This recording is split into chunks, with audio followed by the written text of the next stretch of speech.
Hello everybody, RightHexAgV here. Welcome to the next episode. In the last episode, we got to the Obsidian Fieldlands and started doing some research tasks, so let's continue them now.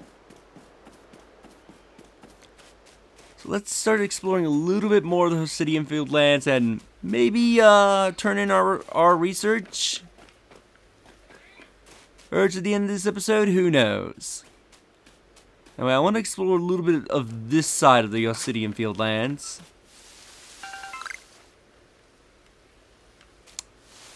No, I won't go after that Starly. Here we're gonna see a lot of shinks.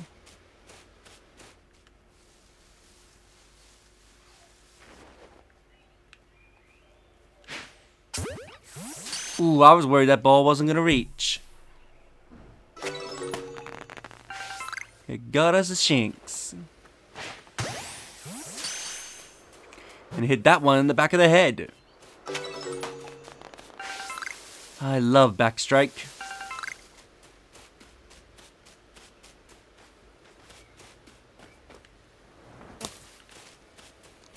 Let's head down here.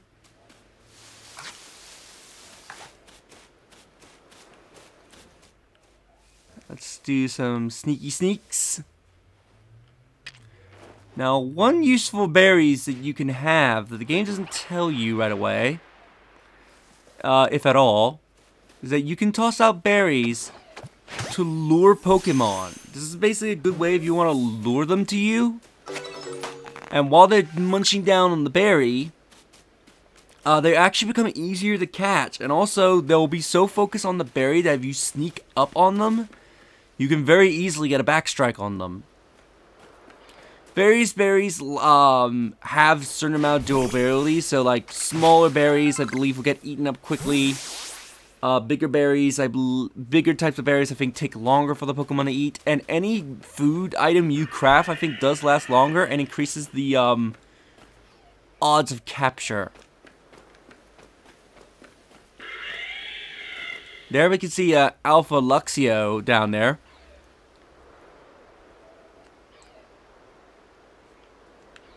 You can always tell if a Pokemon's an alpha if its cry is much deeper than normal when you hear it. Also, if the Pokemon is obviously bigger than normal and has glowing red eyes. However, if you know what you're doing, you can easily avoid the alphas, but I do like the idea of the alphas. There is more to alphas that I will explain later, but I do like the idea of the alphas because it essentially acts as your roadblocks, because it's not a wall that's blocking your progression in this like semi-open world setting.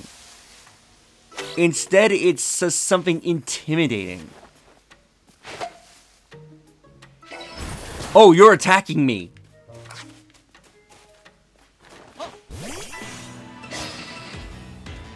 I'm like, why didn't that ball work? Oh, I didn't notice I was being targeted.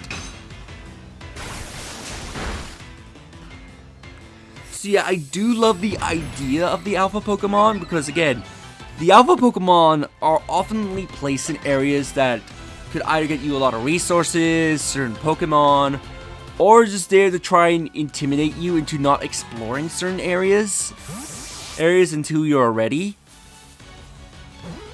Which, again, I do like that. It's not just some random wall or something, or like NPC or something being like, yeah, you can't come and explore here. Come back later when you're ready to explore here. No, it's not anything like that. Instead, it's just something that's intimidating. Because again, alpha Pokemon are generally much higher level than the Pokemon you can find in an area. So like, I think most of the alpha Pokemon that you can find here are like around level 40s to 50s. So obviously, with your Pokemon being around level 10, they're obviously going to get annihilated if you try to take it on, so... And alpha Pokemon are always aggressive, regardless of the species. Even if the alpha Pokemon is a Pokemon that is known to be either docile or skittish, they will attack you on sight. And I believe their sight range and how long it takes them for them to notice you, I believe is I believe their sight range is decreased and their time of notice is greatly reduced compared to their compared to members of the same species. Anyway, let's show off what evolution is like. So now we can just evolve our Pokemon on if they meet the requirements. You'll know if a Pokemon meets a requirement if the side says as the Pokemon can evolve and if their ball is glowing. Now look at this great evolution animation.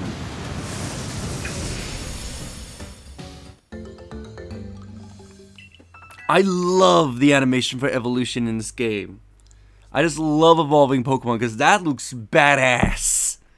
How the Pokemon evolves, especially since you see a silhouette and like the glowing eyes before you see the actual Pokemon themselves.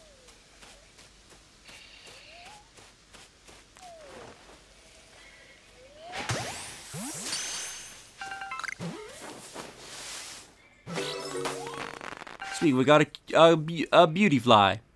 Now, Beautyfly... I'm sorry, I can already evolve Cascoon?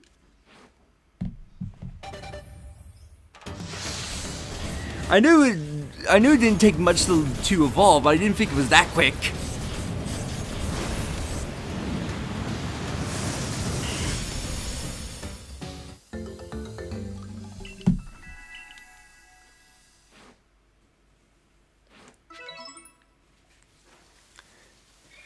Oh, we already have a Dustox.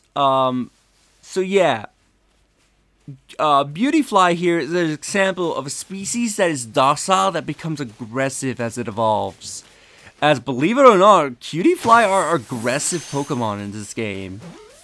You wouldn't think it, but yeah, they are outright aggressive. If they notice you, they will start a fight.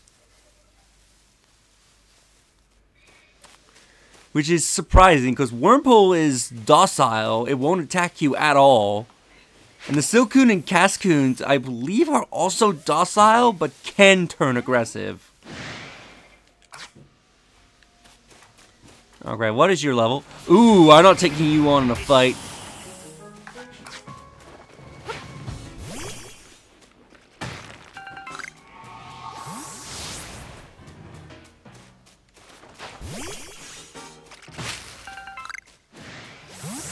Also, when a Pokemon's noticing you and is targeting you, you need to run away. Simply going into the grass and hiding will not work for you.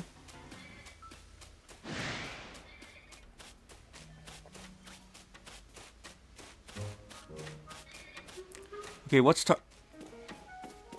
okay, go away, Cutifly. Dead field flowers. Poor things. I wish there's something we can do for them. Maybe later on, we could do something about the flowers. Anyway, as I was being attacked by Cutiflies, you may have noticed one of the ore deposits were black. This gives us a black tumblestone, which is needed for a different type of Pokeball, and generally black ore deposits tend to have iron in them that you can collect, which you desperately need for the more stronger variants of Pokeballs. So don't pass up on black ore deposits whenever you see them.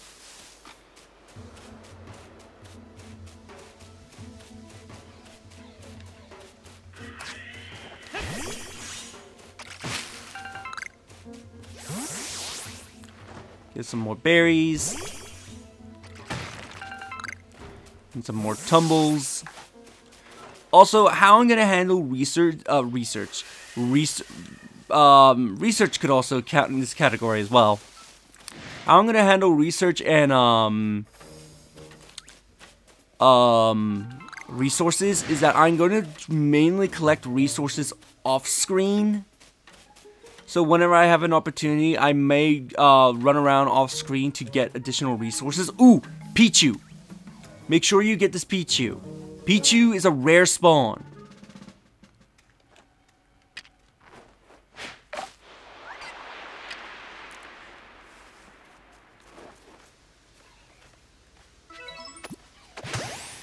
And make sure you capture this Pichu. We got ourselves a Pichu. Now, for something that we need to do much later in the game, you do need to have catch and owned every single Pokemon that's in this game.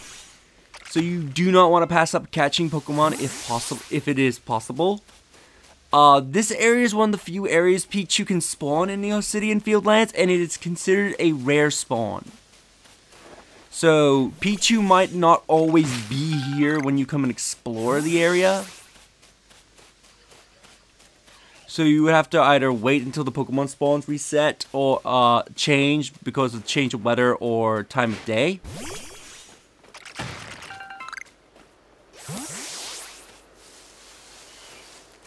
But yeah, do not pass up catching Pichu, because I know Pichu is one of the few rare spawns of the Obsidian Fieldlands.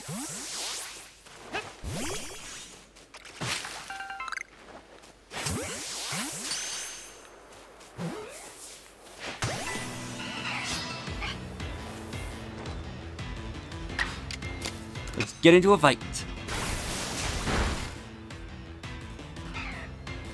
Do stun the move. Goodbye, Wurmple.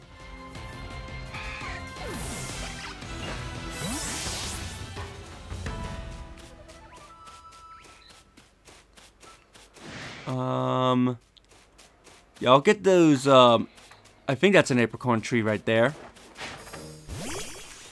And I won't go further that way, because I know that way has a lot more stronger Pokemon, and I want to wait until I have more stronger Pokeballs before I go over there.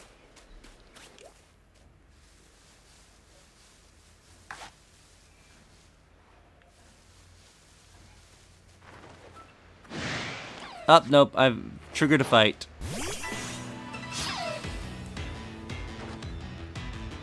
Luckily, most of the Shinx are very low level in the early portions of the Obsidian Fieldlands, so none of them should know electric-type moves. So they all should be something that Akechi should very easily handle. Also, I may switch in temporary party members into a battle if they have the type advantage over a Pokemon, until we start collecting our mainstays for the team. Ooh, wood. Gotta collect wood, because that's a semi-rare resource. And I know for a fact it is needed for a request.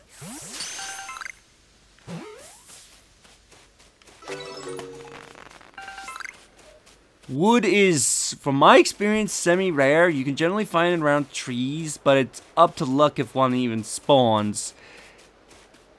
Because you cannot chop down trees in this game for wood. Also, you may have noticed that tree right there. Yeah, this is the same tree by the bridge. Now has apricorns in it, when it didn't before. Like I mentioned, everything in the game, items do respawn on. So if you've knocked out berries or apricorns from a tree, or collected tumblestones from ore deposits, as well as collecting various random items scattered about, like the medical leaks, they do respawn after a certain period of time. I believe how items work is that they respawn, I believe, 10 to 15 minutes after being collected. Presuming if you don't leave the Obsidian Fieldlands, go back to the village, and then come back to the Obsidian Fieldlands, and everything will just respawn right off the back. So this way, you always have a means of collecting resources if you're out on the in the field for extremely long periods of time. It's just it isn't as obvious for items because again, you know, it isn't like Breath of the Wild where you get a blood moon every like hour or so and everything in the world basically respawns.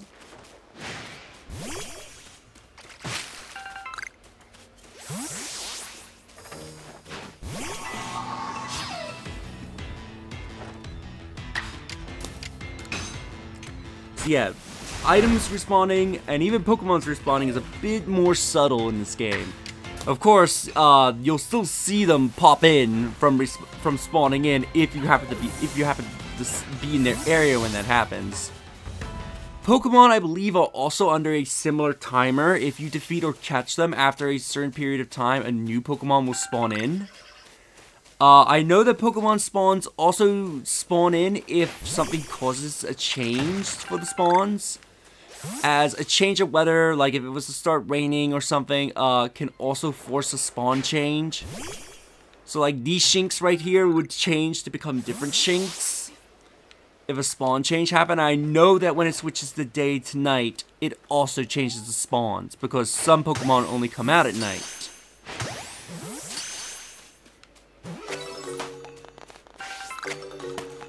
Is this right now? I think for this section of the game, I think the time is currently locked. As I know for a fact, by playing this game enough, we should be at nighttime by now. But of course, they don't want us encountering any of the nighttime Pokemon right now, so they've locked it to, I think this is considered afternoon.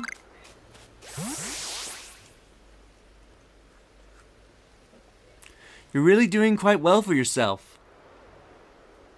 Here, a little reward for keeping up with me. Your own crafting kit. So we got ourselves a crafting kit. A kit containing everything you need for crafting. Even when there's no workbench around, however, you can only use the materials that you have in your satchel. So basically, if you go to a crafting bench, either in Jubilife or in a camp, the crafting bench will access items both that's in your inventory and that's in your item box. If you're going to use the crafting kit to make Pokeballs or whatever on the fly, the crafting kit will only access items that are in your satchel. It will not access your item box. So this is mainly used if you desperately need to make something right there and then. You just need to make sure you have the resources needed for it. You can select crafting kit from the key item pocket in your satchel. To craft items whenever you like. However, unlike the workbench, you're only able to use materials in your satchel and won't be able to craft any more items than your satchel can hold. And here's a recipe for potions too. We got a recipe for potions. With the crafting kit, you can craft items anywhere using any materials you have in your satchel. So long as you got an apricorn and a tumblestone, you can make Pokeballs anytime. Or, with an oranberry and a medical leak, you can make a potion, so you do heal your Pokemon. How goes your research? The cover of your Pokedex will tell you if there's any tasks you finished and can report. So as you can see, we have currently 51 unreported tasks. Please report back to the Professor Laviton once you've gotten some research tasks good and done.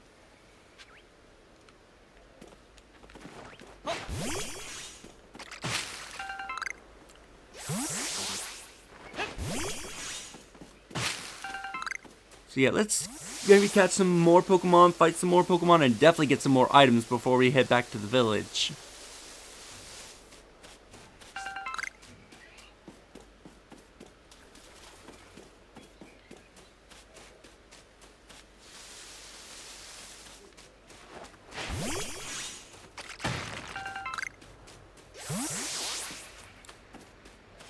So let's break open get some tumbles. There's also a few bullies right here. Let's toss up berries, that way they're distracted. Make our approach much easier.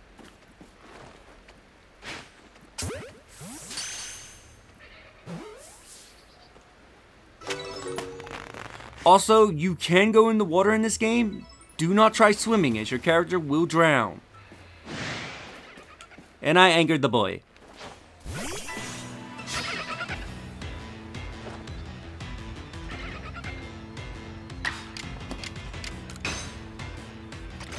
Tackle.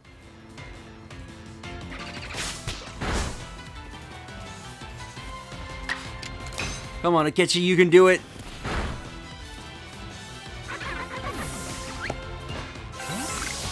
Also, I'm not too sure if I've shown this off yet, but you can actually have your Pokemon come out, and that is adorable. Oh my god, that is so adorable. I might make this the thumbnail.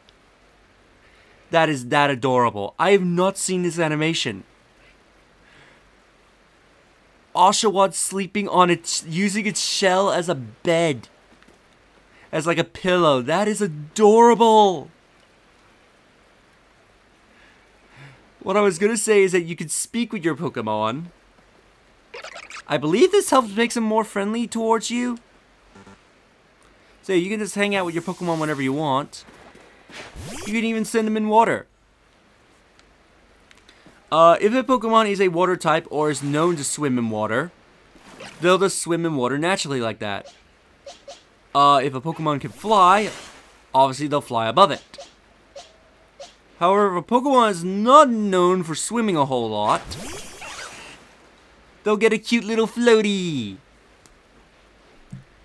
Which I do love, is eventually we will be able to battle on the water, and I do like the idea of the floaty, as this helps explain, like, okay, this is why Pokemon like Shinx, Ponyta, and various other Pokemon can battle on top of water. And also that's an adorable animation of Oshawott when he's in the water, just him chilling out like that.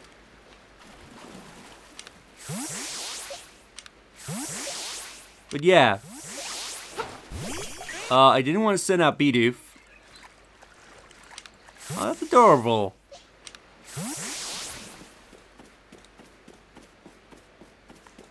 Alright, let's get a few more items and then head back into the village. And if I remember correctly, I think once we return to the village, I think I might be able to finally have access to Mystery Gift. I just want to do a few more catches and also get us some more resources.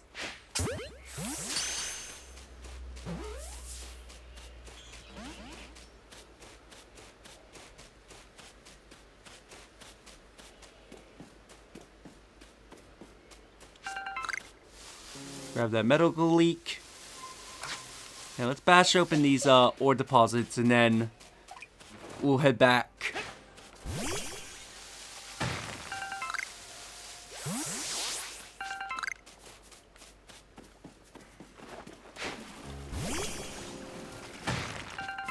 Break that open. Yeah, let's break. Yeah, I'll break open those next two deposits, and then we'll head back to camp and check in with our research.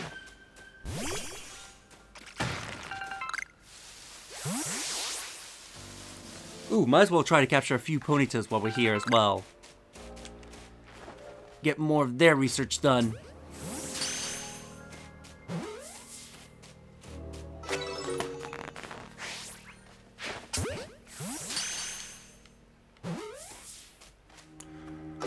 Ooh, I just realized something. I want to quickly check this area because I believe there is a rare spawn here. I want to see if it's here. I know there's a Pokemon that's considered a rare spawn that spawns around here. I don't think it's here right now.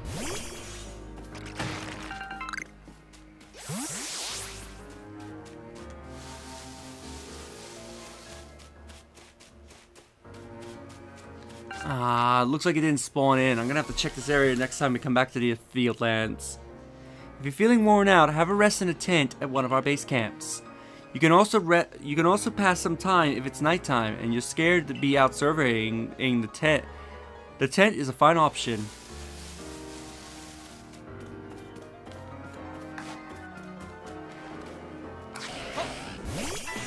Let's battle.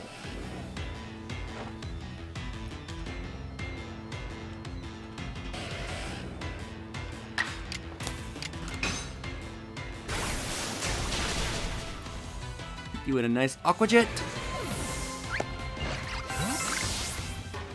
Yeah, I was hoping we would see an Eevee here, because I know Eevee can spawn here. It is a rare spawn, but I know it could spawn here, and usually I have decent luck with an Eevee appearing here.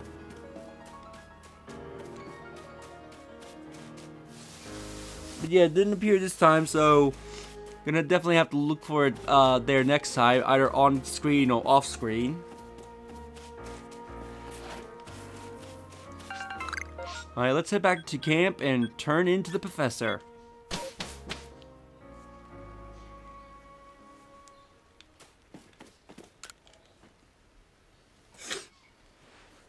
Oh ho!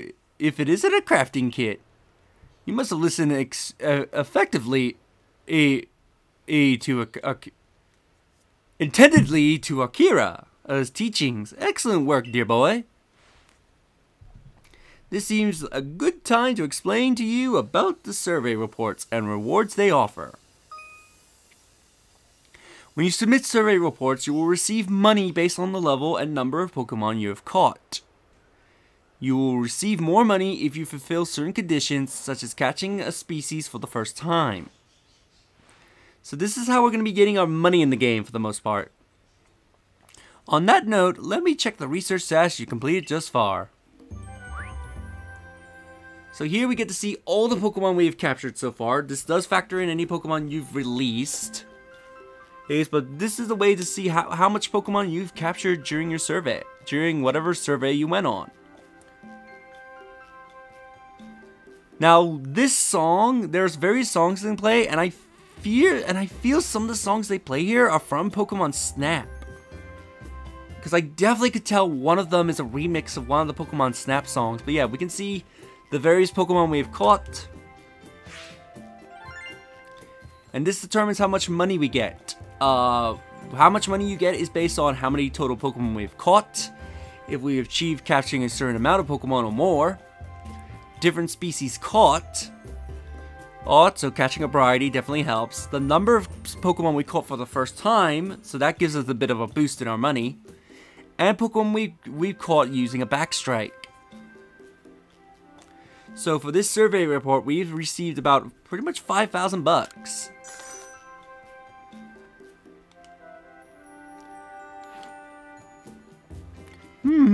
I see. Most illuminating. I'll update our Pokédex with this new data. By carrying out research tasks and submitting survey reports, you will raise the research level of a Pokemon species that you've encountered. If you raise a Pokemon's level to level 10, and that entry will be considered complete, and you will have unlocked all detailed information to be had about that species. As you carry out research tasks and complete Pokédex entries for different species, you will also gain Pokemon research points, which you can view at the cover of your Pokédex. Once you've earned a certain number of points, you will be able to move up through the ranks of the Galaxy Exploration team. So here we can get our various Pokédex entries, so let's have a read. This Pokemon from the Unova region uses its shell on its belly as a weapon to cut down its foes. Just us, I have confirmed. Is that confirmed? Earned on this shell's name, the Skullchop. So here we can see various information like genders, the height and weight. Oshawotts prefer food, so if you feed that food to that Pokemon, they will love it more, which will I think take them longer to eat and also make it much easier to capture. You can also see whatever items they dropped upon being defeated or captured. I didn't complete Starly's entry. Well, I'm gonna have to come back here to complete Starly's entry. I might do that off screen. Shakes his body to generate electricity. Its statue bellies its aggression. One must be patient to tame this Pokemon. So here we can change the Pokédex, that way we can see its various different gender forms. Like sap and is abundant in the wild, why it evolves into various different forms is unknown. One cannot tell from a Wurmple's appearance of which form it will take when it evolves. These Pokemon live in herds out in the grassland. Newborn foals lack their fiery manes, which they develop about an hour after birth. That's all our research. So we've earned a total of 1,300 points, which definitely gets us a rank up. You made good progress on research tasks, Donnie. I do believe you are ready to move up the ranks. Let's head back to the village and report the good news to Captain Silene. It's time you earned yourself a star.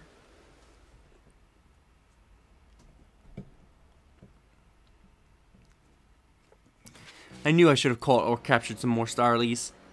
So before we end off... Oh no, we still don't have access to online features.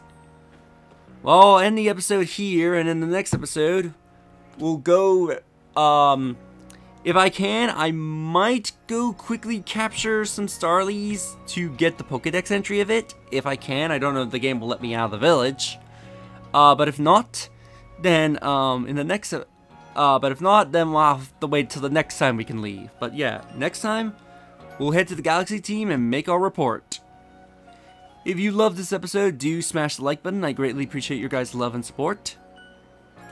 Leave a comment down below, as I would love to hear your thoughts on this series. Subscribe if you haven't already, and share the video so that way more people can discover my content and help the channel grow. And I will see you guys next time. Later.